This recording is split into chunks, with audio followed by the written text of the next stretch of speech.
और ये वीसी जो हमें आउट ऑफ बॉन्ड का ऑर्डर देके बैठी हैं, तो उनके बारे में हम कुछ चीज़ें प्रेजेंट करना चाहेंगे यहाँ तमाम स्टूडेंट्स जो मौजूद हैं उनके सामने। तो over to you Aditi. Meetings तो नहीं हो पाई, एक ही मीटिंग, उसके लिए भी 2 दिन का धरना देना पड़ा। बट जो चीज़ ये वीसी पॉडकास्ट में कह रही है, आप बिल्कुल ये मानिए कि वो मटेरियल रियलिटी में भी वही करती है। She is a repeat offender, she is casteist, घूसखोर, करप्ट महिला है वो। और ये आपके पास पर्चे गए होंगे JNU-SU के, जिसमें एक लाइन कहता है कि in fact when she was shortlisted for the position of VC in Northeastern Hill University NEHU, the vigilance check she underwent led to revealing of some shocking facts.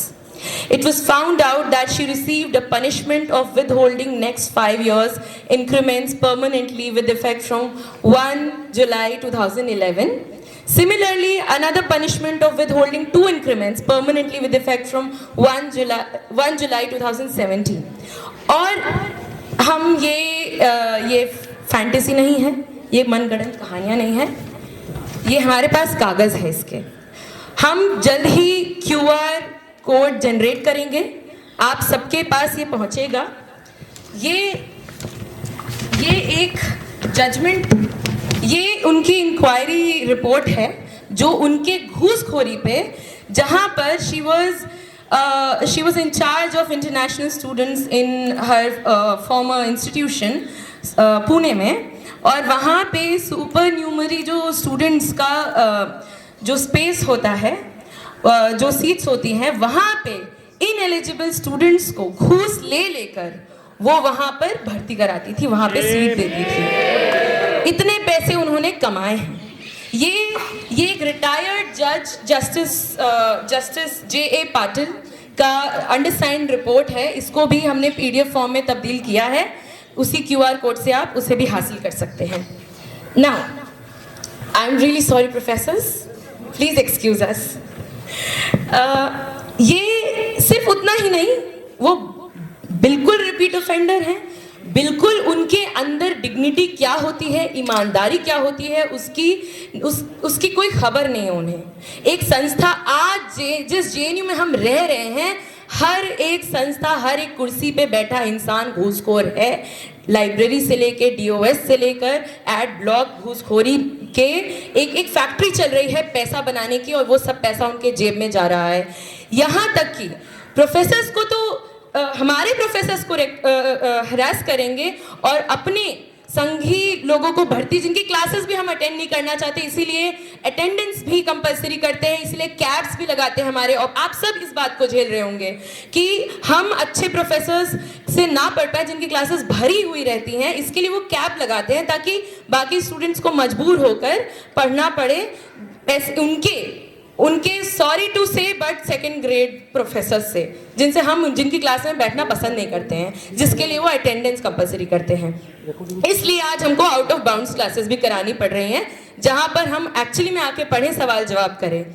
Professors के बाद वो staff, आप जब सवाल हम सबका सवाल रहता है, हम बार बार इंजीनियरिंग ब्रांच में जाते हैं कि लिफ्ट्स क्यों नहीं चल रही हैं, सड़कें क्यों नहीं बन रही हैं, तमाम चीज़ें बार बार जाओ, 10 बार जाओ, कोई चीज़ हो ही नहीं रहा है। वहाँ पे हमें कहा जाता है कि स्टाफ नहीं है मैडम, क्या करें। वो स्टाफ क्यों नहीं है? क्योंकि VC का जेब जब तक नहीं भरेगा, स्टाफ कहाँ से आएगा?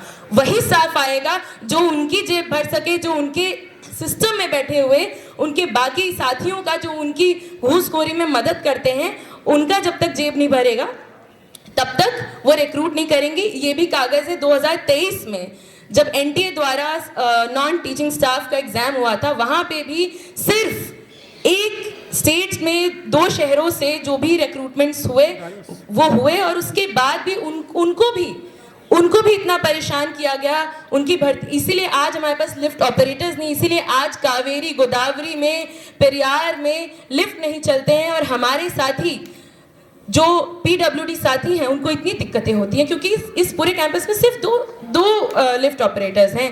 किसी भी वर्कर को परमानेंट नौकरी ना देना, परमानेंट वर्कर्स को निकालना, कॉन्ट्रैक्ट पे रखना चाहे ताकि हरास कर सकें वो सबको, ताकि सैनिटेशन वर्कर्स से भी जाके PSR रॉक्स में घूस लिया जाता है।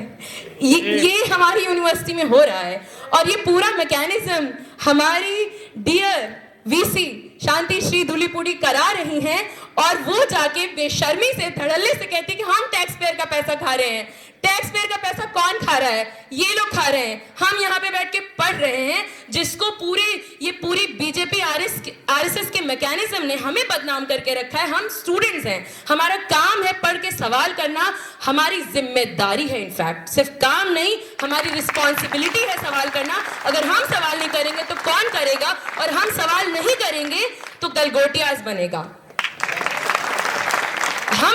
ये चाहते हैं कि हम सवाल ना करें ताकि ये हमारी यूनिवर्सिटी को चलाने वाले जो स्टाफ हैं, जो वर्कर्स हैं, जिनको बायोमेट्रिक्स लगाते हैं, ताकि बायोमेट्रिक्स जब मशीन काम नहीं करती, एक एक दिन की तनख्वाह उनकी काटी जाती है। कौन पूछेगा? हम नहीं पूछेंगे तो कौन पूछेगा? इसलिए इनको यूनियन से दिक्कत है। This is the high time.